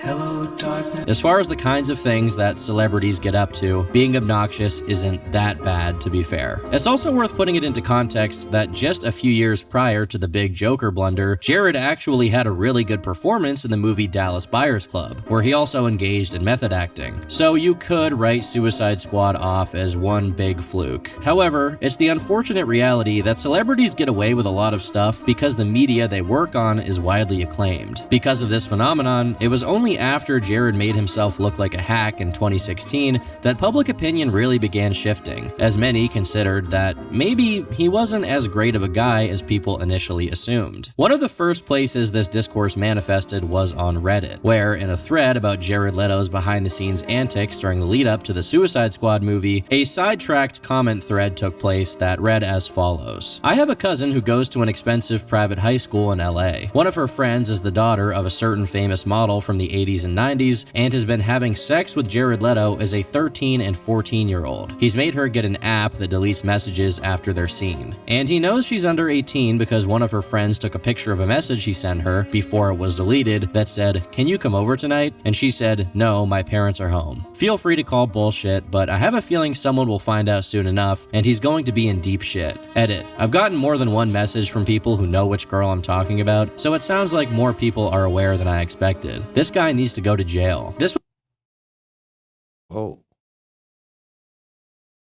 was posted right around a month after the movie had come out, so nearly at its peak in popularity, or infamy. And since there's plenty of insane people online who will say this kind of thing about anybody who's a celebrity, this could just be a baseless allegation. To play devil's advocate here, this person is claiming that a friend of his cousin is being groomed by Leto on an app that erases metadata. And this commenter claims to know that Jared is grooming her because yet another friend of hers took a picture of a message where she mentions her parents to Jared. Even if that is true, you can still live with your parents after you're 18. And that's without mentioning that we don't have any direct proof of this being the case. My source is that I made it the fuck up. At first glance, this looks very far-fetched, and even the claim tacked on to the end of the comment where they say they've been getting personal messages from people who know who this girl is could simply be a lie. However, in the replies to this comment, you see people saying things like, kinda believe it, cause there's been rumors for years that he sleeps with underage fans of his band. Yep, he sleeps with underage girls at shows and is really infamous for his interest in BDSM and rough sex. There's rumors going around the internet that he sleeps with underage fans, so that doesn't surprise me. This includes allegations of rape.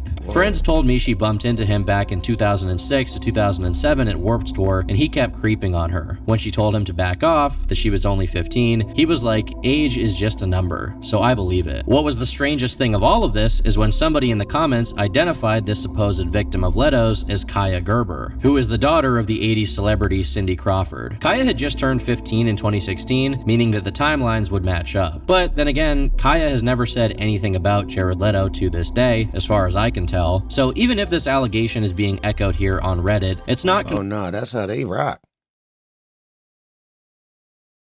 That's how they rock. It's something with some of these people, bro, allowing their kids to be put in these positions, y'all. These famous people. It's almost like they with it. Including Kim Kardashian mother. She was not playing, bro. She put them young bitches on the market. Seriously, look what happened. Yo, they literally was waiting on these bitches turn legal. From the promotion and the marketing. It's like she put the one sister out there as the, yeah, look what, you know what I mean? Then they spun it back on a commercial, bringing the young sisters on, and they slowly crept them into media more and more. The closer they was getting in age. The next thing you know, they 16, you starting to hear about them dating niggas and shit. Like, hold on. And I always wondered, like, hold on, bro. These, like Lil Wayne daughter. Fuck she doing? Like, my daughter ain't fucking with no rappers. But it's like these niggas be, like, they obligated. Real shit. It's something fishy with it. And this shit go back.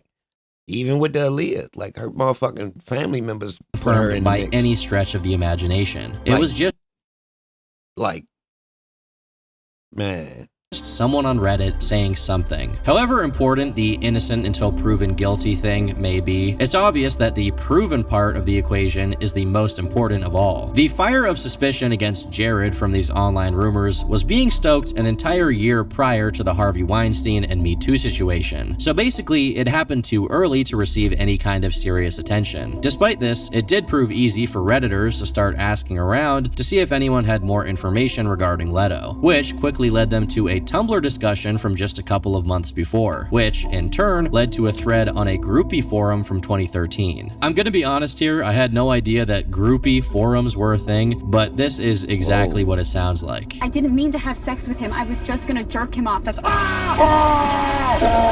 One user named Kuroki Mesa made a compilation of claims made about Jared, which include, I hooked up with him several years ago when I was about 4 months over 17. There were marks left. It hurt like Satan. He wouldn't slow down even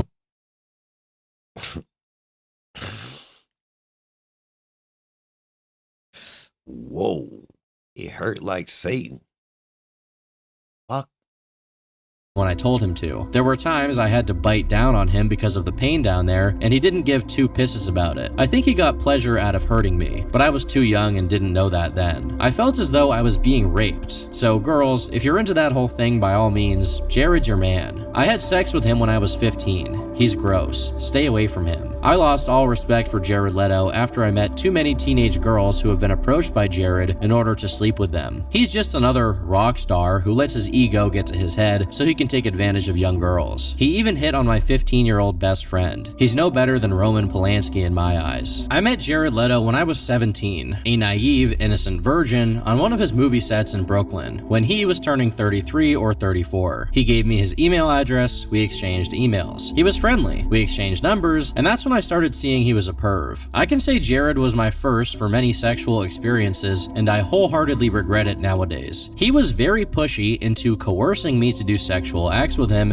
and he was quite rough and forceful. Once he was unnecessarily rough, and when I told him it hurt, he didn't stop. The worst part of it is that he liked to talk dirty, but not have normal dirty talk. He liked the fact that even though I was 17, 18, 19, 20, 21, he wanted me to tease him and tell him I was 14 or 15. He really got off on hearing I was X years old and he was doing something very dirty. According to some people who were taking part in the Tumblr discussion about it, some of these posts, or all of them, were just fan fiction. However, when these forum posts were reported on 2 years later by a website called Contemptor, it spawned a Reddit thread where not one, but two people corroborated that they either knew one of the victims personally and had seen evidence of what Jared was sending them, or had heard similar stories about Jared role-playing these scenarios with women. But so far, these claims had only come from anonymous sources, and no one had been confident enough to talk about it with their name and their face attached to their claims. Well, not exactly. You see, in 2015, just a little while before the Contemptor article was published, James Gunn apparently made a live stream on the now defunct platform Periscope, claiming that Jared slept with several underage girls. However, this stream was promptly deleted, and James made an Instagram post with this caption: "Sorry to all of you around the world who saw my ambient-fueled Periscope session last night at 3 a.m. Yes, I erased it." Even if this is 100% true, James still decided to delete the stream, which may mean he retracted his statements or regretted making them. However, he would reiterate these claims just a few years later. In 2018, actor Dylan Sprouse tweeted out the following: "Yo, at Jared Leto, now that you've slid into the DMs of every female model aged 18 to 25, what would you say your success rate is?" James Gunn replied, "He starts at 18 on the internet?" I don't know how often James Gunn does Ambien, but I doubt that 3 years after he first made this claim about Jared, he once again randomly rattled off this narrative about him for no reason. Now, just 1 month prior to all of this going down on Twitter, Jared's co-star on My So-Called Life, Claire Danes, gave an interview to Howard Stern, where she said this: "He brought me to my first club when I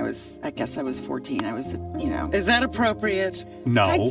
He was very fraternal with me. He was very protective of me. How much older was he than you? Much. Oh, really? Well, I don't know. At the time, he seemed ancient. He was you were 13, 14? I was 14. He was 21 or something. That is ancient to a 14-year-old. Yeah. And he was your first makeout, which is really kind of weird. Yeah. When you think about it, there you're were 14. these stage directions in that scene where it said Angela kisses Jordan's face. And I was like, what? Yeah. I didn't understand. Like, what is that about? Like, why would she kiss his face? And it was, So I had that question on set, and he had to kind of teach me. Teach you. Although it is somewhat shocking to consider the possibility that Jared Leto may have been doing this kind of thing for his entire life, it's also worth noting that predators don't just become predators overnight. People online recall discussions about Jared's illegal activities going all the way back to 2005, and not just from random anonymous strangers, but also from news outlets like the New York Post. In one article they published in 2005, they talked to a source who claims that Jared was pursuing underage girls while on tour with his band. He's been approaching all the girls and inviting them to his shows. Girls from IMG, Elite, Next, and Women are staying there, and Jared has been hitting on all of them. And just for context here, IMG and Elite are modeling agencies. He's a serial texter. He is constantly texting these 16 and 17-year-old girls. It's really kind of creepy. Leto's digit collecting prowess came up short with 17-year-old Elite newcomer Nadia Panchenko last week at the Maritime's La Bottega restaurant. The Ukrainian stunner declined to give up her number because she already has a boyfriend, and the fact that a frowning chaperone was standing right behind her probably didn't help Leto's case. This article claims that Jared Leto, a celebrity whom everyone could recognize instantly, was doing cold approaches on minors, not only in public, but directly in front of their chaperones with not a care in the world. These many red flags call for a reevaluation of pretty much his whole career to look for signs that he had always been flying just under the radar. For one, he's publicly associated with photographers photographer Terry Richardson, and continued to be well after he had already been accused of sexual impropriety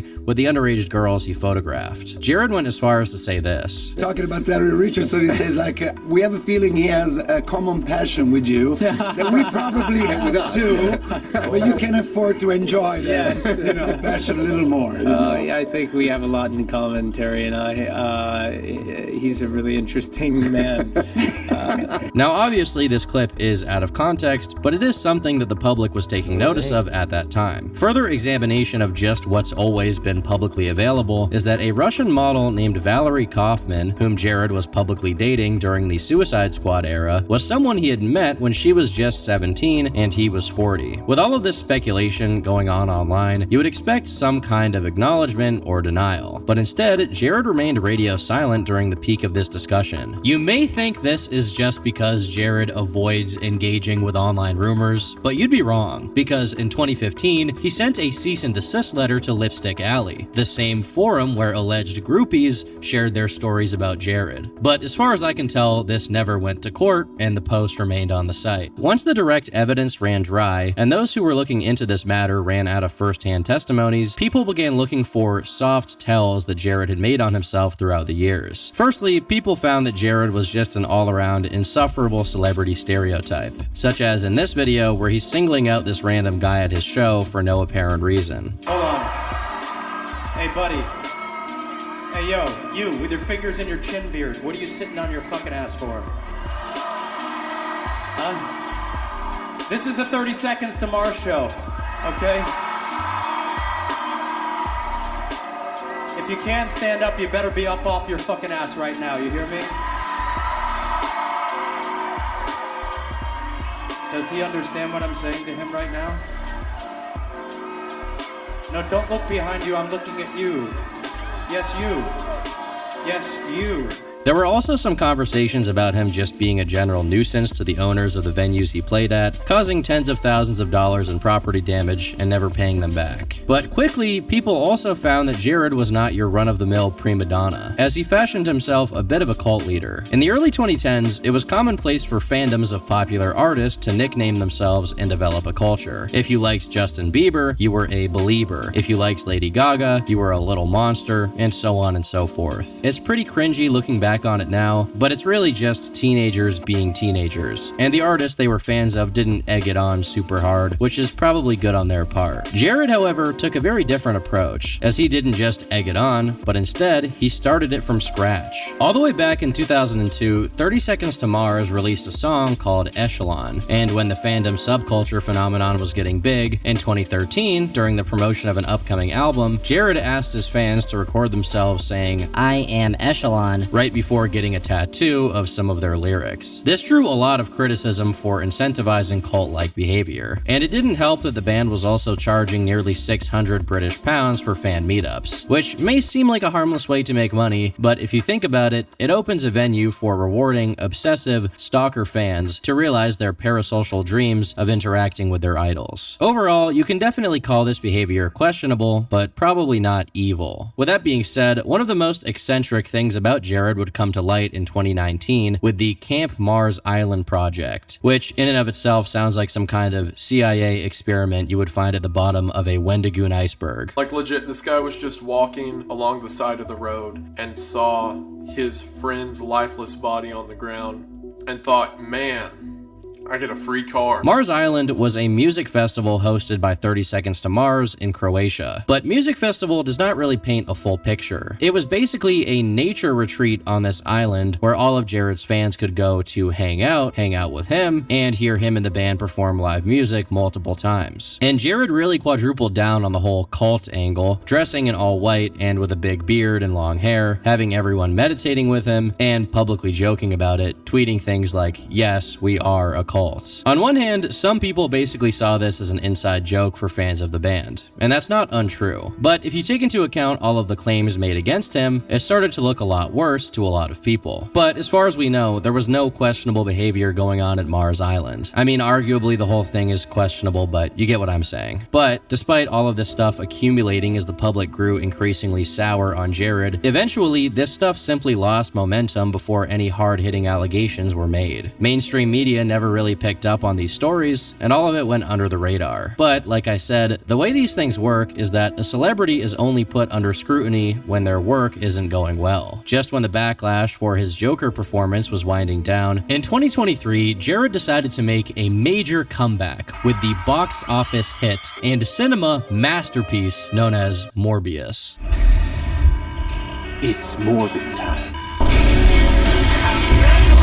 If you are a literal baby, you might not remember how much of a mockery was made out of this movie flopping, with it leaving the theaters almost immediately due to not getting any viewership, only for people to make an ironic campaign to bring it back. Funnily enough, the studios actually re-released it in theaters, thinking that this meme would translate to ticket sales. Obviously, that did not happen, which prompted people to make yet another campaign saying they were just busy that weekend and they needed Morbius to be brought back a third time. With hundreds of thousands of people tweeting out, "It's Morbin time," the movie's only significance is really how much of a joke it became. But one unintended consequence of all of this is that it once again attracted people's attention to Jared Leto, and they once again began discussing his allegations. Upon doing some research, they discovered that he had recently sued the owner of a website called Michael Casting Pearls. Based on the rough details given for the lawsuit, this Michael Casting Pearls guy believed that Jared Leto was the Antichrist, and he had been posting online about it. With the lawsuit being presented this way, most people would instantly dismiss anything coming from this person as it being purely the work of someone who is out of their mind. But the thing is, if you actually browse this guy's website, on one hand you will find bizarre religious conspiracy theories, but he also made an amateur video essay about Jared, where the allegations against him are discussed, and the creator analyzes Jared's history of connections to people like Terry Richardson. Luckily for people researching this case, Michael Casting Pearls also included a link to screenshots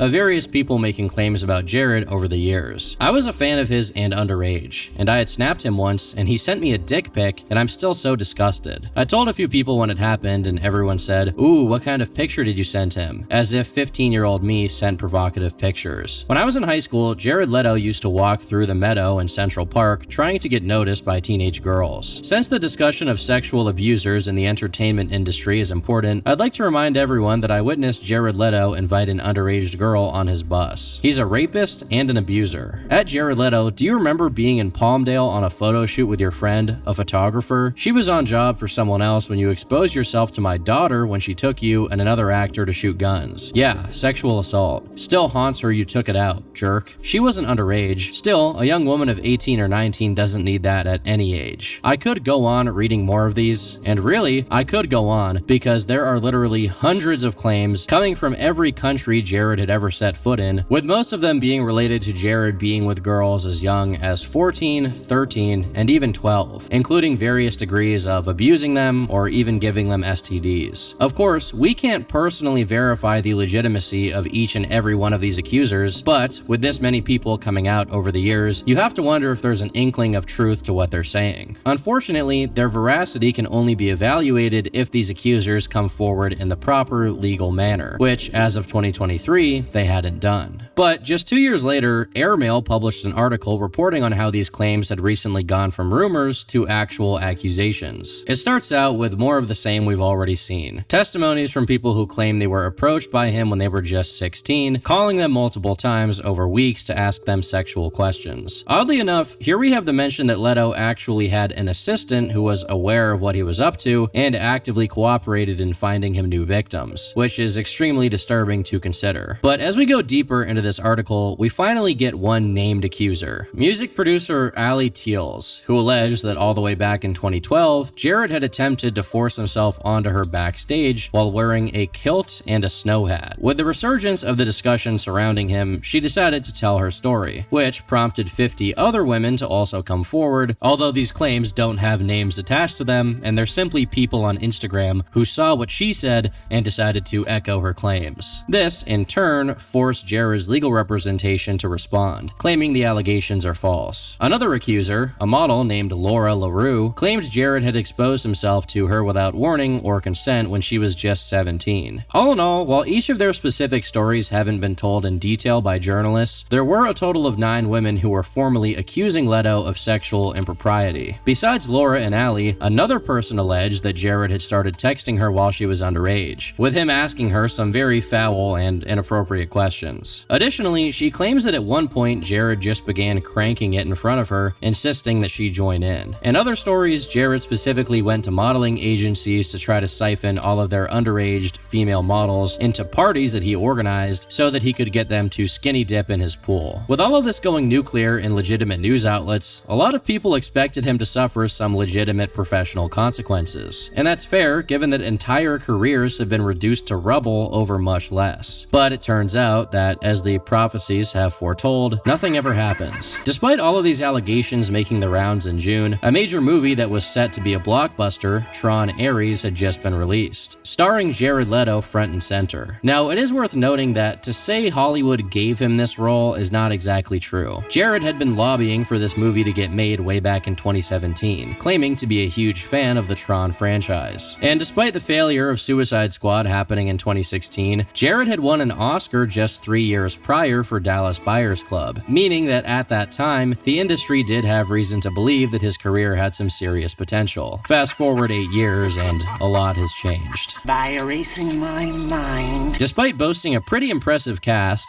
a soundtrack by Nine Inch Nails, and a huge marketing campaign which involved Mr. Beast for some reason, Let's do this. Tron: Ares was a major box office failure, although Jared may not be too concerned about it since he's already slated to appear as Skeletor in the upcoming He-Man Masters of the Universe movie, which in all likelihood will also be a failure.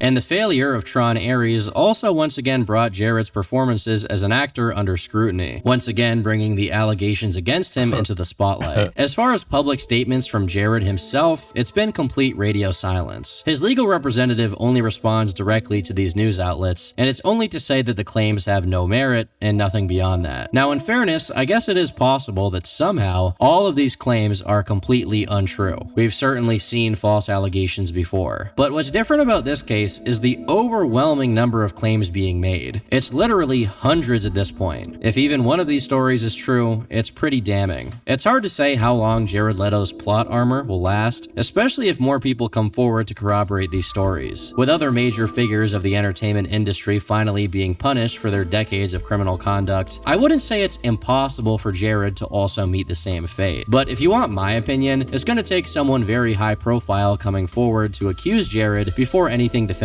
happens. As of now, his name is just much bigger than anyone who has said anything about him, and as a result, positive news, or articles about his career in general, are just gonna rise to the top of that noise. But if it does happen, the next people who are gonna have fingers pointed at them are gonna be the countless industry professionals who have allowed his career to persist. Also, even I can't lie, this shit still goes hard. Thanks for watching, and until next time, leave me alone.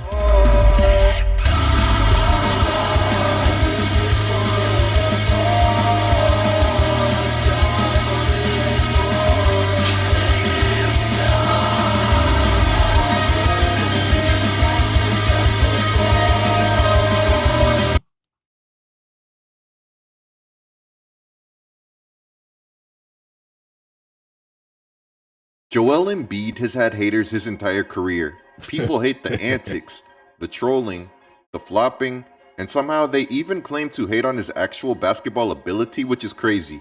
Because let's be real, when Joel Embiid is healthy, he's arguably the best center in the league. How many bigs not named Nikola Jokic or Derek Queen are able to give you 34 a night and make it look easy? The Queen part is obviously a joke, but with how he's been playing, I had to sneak in a little love for my new franchise big, even in an Embiid video. But maybe there was a little foreshadowing going on there, I don't know. Yeah, we're down bad.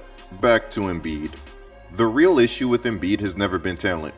It's how rarely that we've seen him actually be fully healthy. A completely healthy Joel Embiid has become more and more of a rarity, and this season it's gotten to the point where people are genuinely starting to fear for the worst. He just hasn't looked like that same dominant force that we're used to seeing. Even when he has been on the court, which hasn't been all that often early in the season, the drop-off has been hard to ignore, in part because of where he's dropping from. We're going to talk about it all in this one. What Embiid has dealt with, his frustrations, the absolutely being cooked allegations, and where he goes from here with two rising stars on his team. But if you're enjoying this video, then be sure to drop a like, subscribe if you're new, and hit the bell so that you don't miss what's coming next. It all seems small, but it definitely makes a huge difference for the channel. In college, Embiid felt the imposter syndrome because he was far from a finished product when he was recruited by Kansas, but he had a gift and Embiid was improving rapidly. He was learning much faster than any other player, and that's why by the end of his freshman season with the Kansas Jayhawks, that he was being projected to go as high as #1 overall in the NBA draft.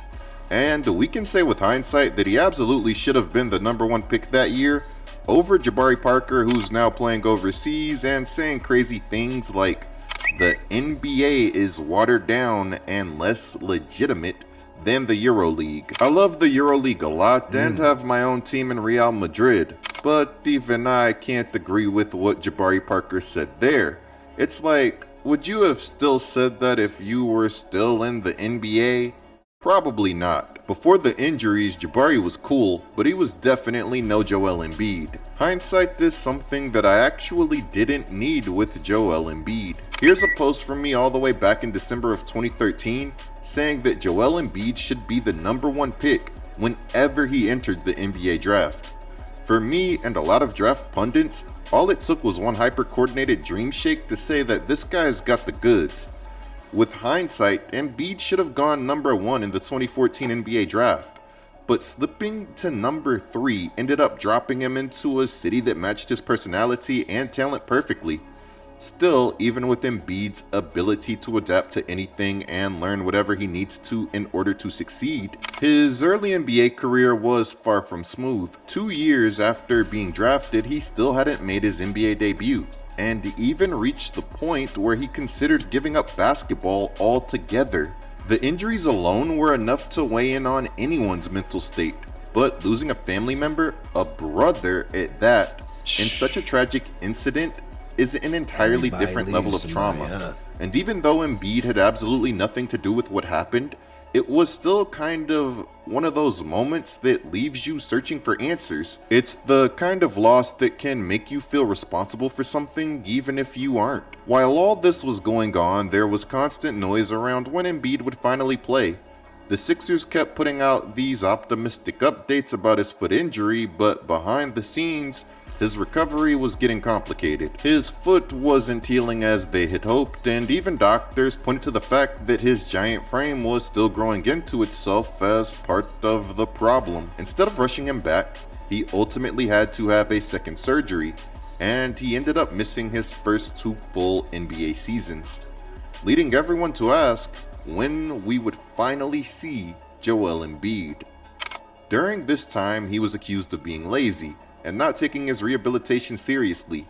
Again, imagine dealing with all of this before playing a single minute of NBA action. When Joel finally arrived and recovered and made his debut, he exceeded all expectations. He quickly climbed the ranks of the NBA, almost immediately becoming one of the best big men in the league. As I said earlier, how many big men are able to give you 34, 11, and 5 a night and make it look easy? He actually broke through Jokic's run of dominance and stole an MVP right in the middle of Jokic's prime. That's something that not everybody can say that they have done. Embiid found himself close to postseason greatness multiple times. He was close with Jimmy Butler and Ben Simmons, but then Kawhi did that thing. It's off to Leonard, defended by Simmons. Is this the dagger?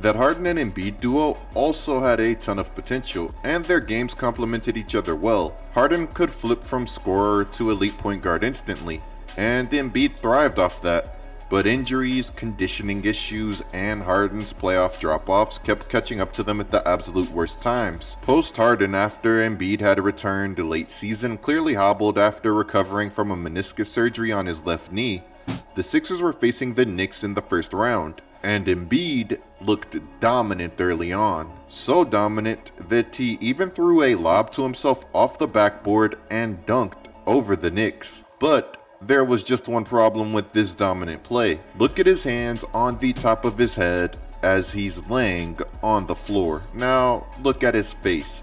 That is the face of a Joel Embiid who is terrified for what just happened to his knee. Unfortunately, during this series, Embiid would also be suffering from Bell's palsy. He tried to hide this facial paralysis, but he could only do so for so long. He had been diagnosed before the series started, after he began suffering migraines. I have IIH, and let me tell you guys that migraines are no joke. As you could imagine, this threw him off his whole game. Embiid had knee problems, blurry vision, headaches, and he was hardly getting any sleep because his left eye wouldn't close.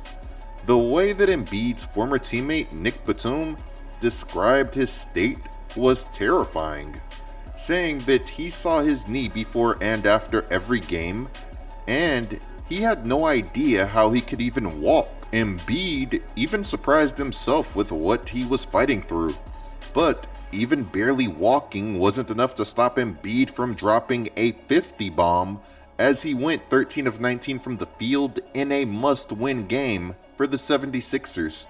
Embiid finished the series, but at what cost? The 76ers had lost, and who knows what further damage that he had done to his healing knee.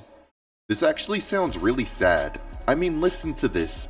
He basically says that he knew that he only had about 2 good quarters in him on average before his body was just like, this isn't it, and the adrenaline wore off and the pain took hold. He also said that in those situations that he wishes that somebody upstairs basically would have saved him from himself. With all of his injury struggles in mind, it's mind-blowing that in the summer of that same year that he went out to compete with Team USA for a gold medal, which he won, being one of the most important pieces to the team. I can safely say that without him, that the United States didn't have a chance against Nikola Jokic and Serbia, as Embiid is one of the best Jokic counters in the world. Embiid got his gold medal, but what he didn't give himself was time to recover, and he's admitted this himself.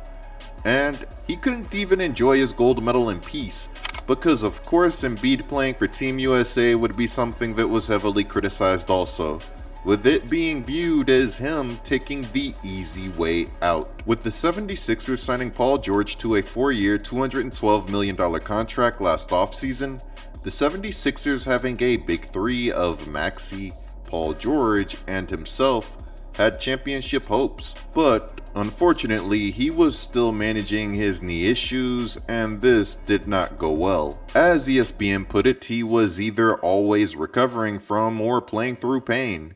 He didn't enter last season with good health at all, but regardless, he still found a way to average 23.8 points, 8.2 rebounds, and 4.5 assists per game for this 19-game campaign. But as he struggled to make it to 19 games, despite his numbers, he would hardly look like himself before getting shut down for the season. All season, Embiid had been trying to play through his knee pain, hoping that it would improve as he got in better condition. He received numerous injections to reduce swelling and discomfort, but it only got worse, resulting in the inevitable shutdown of Joel Embiid. After being shut down, the 76ers consulted with multiple doctors to figure out the best path forward for Embiid. And with the way that things are currently looking, that path is still being figured out. Coming into this season, things weren't exactly looking great for Embiid. In August, Brett Siegel reported that the word around the league was that his knee was in bad shape, and that there was real concern that he might not even be ready for the start of training camp. He also mentioned that some rival executives believe that the Sixers might already be regretting the massive extension that they gave him back in September of 2024. The good news for Philly was that Embiid didn't end up missing training camp. He came in looking noticeably slimmer than he had in past years, and he even suited up for the preseason finale. The bad news was that preseason finale was the first time that Joel Embiid played for the 76ers since his February 22nd matchup against the Brooklyn Nets, before he had arthroscopic surgery on that troublesome left knee just a few weeks later. I thought that Embiid looked about as good as you could expect somebody in his position to look in that preseason finale. He didn't look overly athletic or anything like that, but it did seem like he was at least moving well. At least much better than he was at any point last season. The pregame shot clock winding down. Oubre the block. So looking forward to that one. Embiid going coast to coast. I, just like everybody else, had my doubts about how healthy that Embiid would be in this game. But when I saw him grab that rebound, go coast to coast, and hit Euro step, I went okay. In just 19 minutes against the Wolves, Embiid put up 14 points, 7 rebounds, 8 assists, and 3 steals. He shot 5 of 10 from there, but has been known more for his dominant scoring from all over the floor throughout his career. When an interviewer asked about his passing in a post-game press conference, he said that according to a lot of your peers, I'm not even a top